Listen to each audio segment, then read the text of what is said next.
네, 이번에는 코로나 방역 상황 좀 알아보겠습니다. 중앙사고수습본부의 손영래 사회전략반장 연결합니다. 나와 계시죠?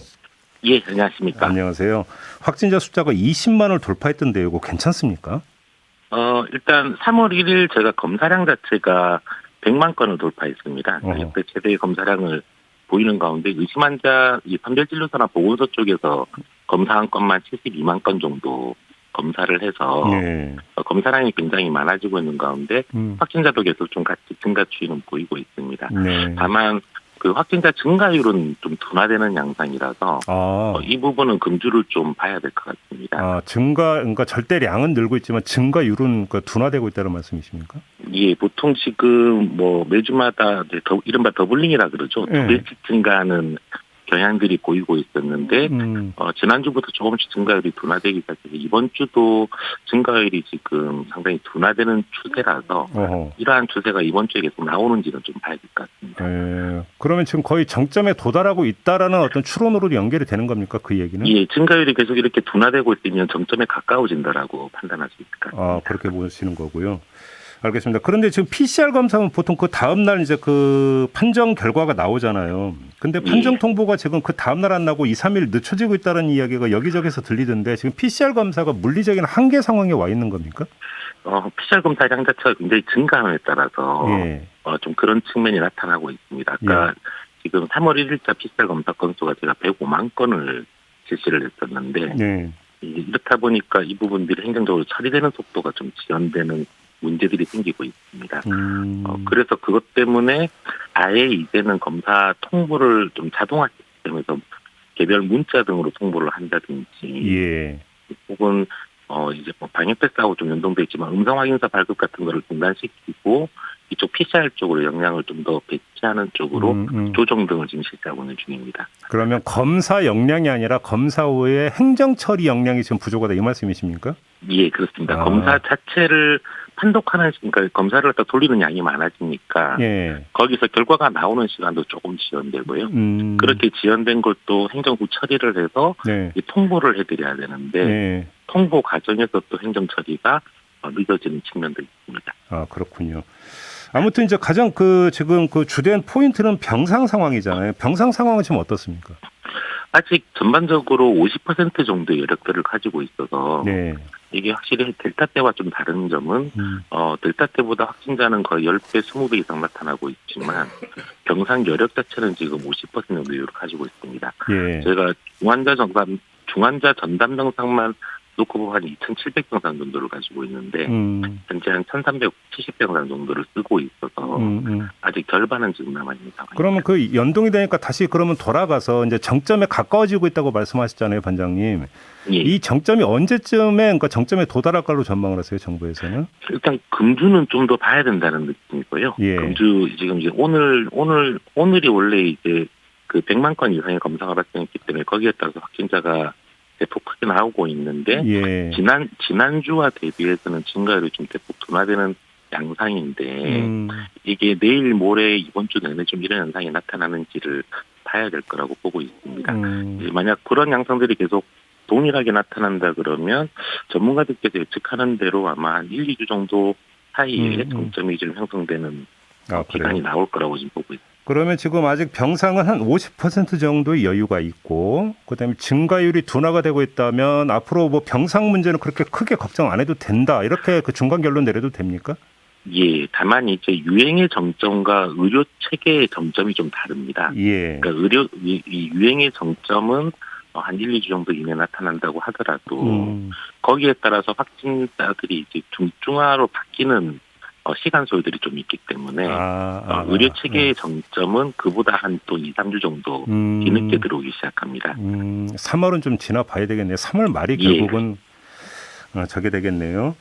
자, 방역 패스를 이제 그 언론 표현을 보면 갑자기 그 시행을 중단을 했는데 갑자기가 맞습니까, 일단?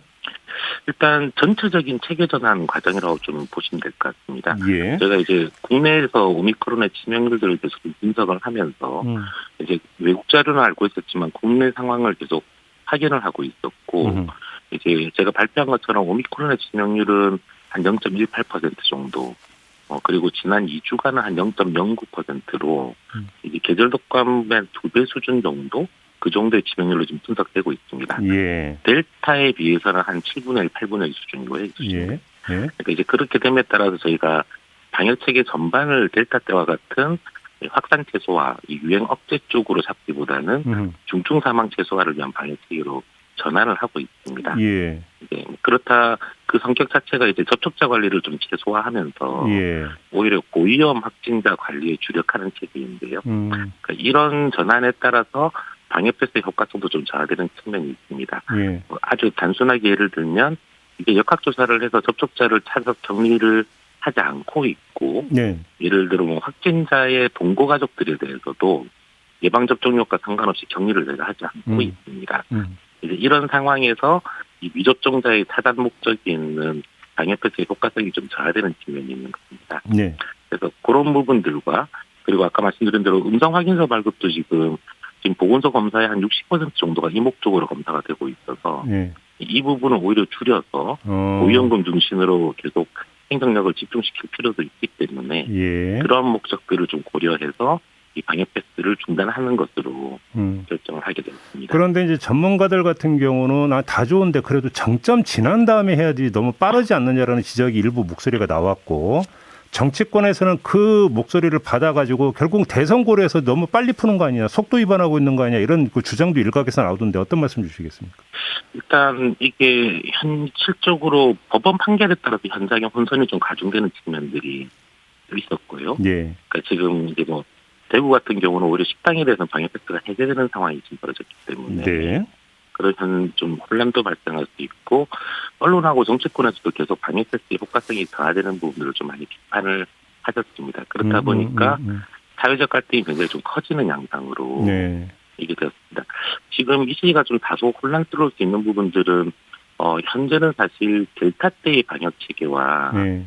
계절 독감의 방역 체계의 중간쯤 지점입니다. 지금 저희가 예. 이렇게 계속 전환을 시키고 있고, 앞으로 점점 계절 독감과 유사한 체계로 전환이 좀 진행되게 될 것입니다. 그러니까 이런 과도기적 시기에서 좀 갈등이 계속 커지면서 오히려 전체적인 방역 정책의 통합력이나 협력을 저하시키는 요인으로 네. 발생하는 게 불이익이 더 크다는 판단이었습니다. 알겠습니다. 뭐 정치적 목적이라고 한다 그러면 사실은 뭐 여야를 구분하지 않고 지금 이 대부분 다 좀 시사하셨기 때문에 오히려 뭐 어디에 유리하다고 판단하기는 좀 어려운 목적일 거라서 네. 그 부분은 좀 과도하다고 합니다. 알겠습니다. 마지막으로 지금 이제 그 3월 9일 투표 날 6시부터 7시 반까지 격리 중인 사람들 투표할 수 있게 이제 하지 않았습니까?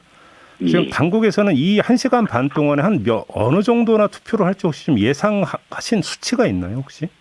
그런 수치까지는 저희도 예상하기는 힘듭니다. 다만 이제 뭐 그러니까 이 부분들이 어느 정도 위험성은 좀 존재합니다. 아무래도 확진자들께서 투표를 하시기 때문에 예. 이제 그런 위험성은 좀 있겠지만 이 참정권이 워낙 그 국민의 기본권적 요소에서 중요하다는 판단에서 이걸 열어놓고 최대한 방역을 관리한다는 입장이라서 아마 지금까지 총선이나 여러 번 선거를 겪었던 우리 국민들 입장에서는 최대한 좀 협조하시면서 투표들이 원활하게 진행되지 않을까라고 좀 판단하고 있습니다. 그래요. 그런데 그 이전에도 이런 경우가 있지 않았습니까? 혹시 그때 그러니까 전체 확진자, 그러니까 격리돼 있는 사람 중에서 몇 퍼센트나 투표에 참여했는지 혹시 이런 데이터 없습니까?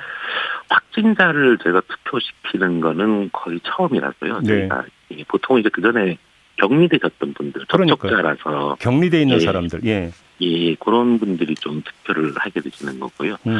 그때도 상당히 투표율이 높아서 저희가 따로 수치를 분석해 보지는 않았는데 상당히 많은 분들이 투표를 했던 걸로 알고 있습니다. 알겠습니다. 시간이 다 됐네요. 마무리하겠습니다. 반장님 고맙습니다. 예, 감사합니다. 네, 지금까지 손영래 중앙사고수습본부 사회전략반장과 함께했습니다.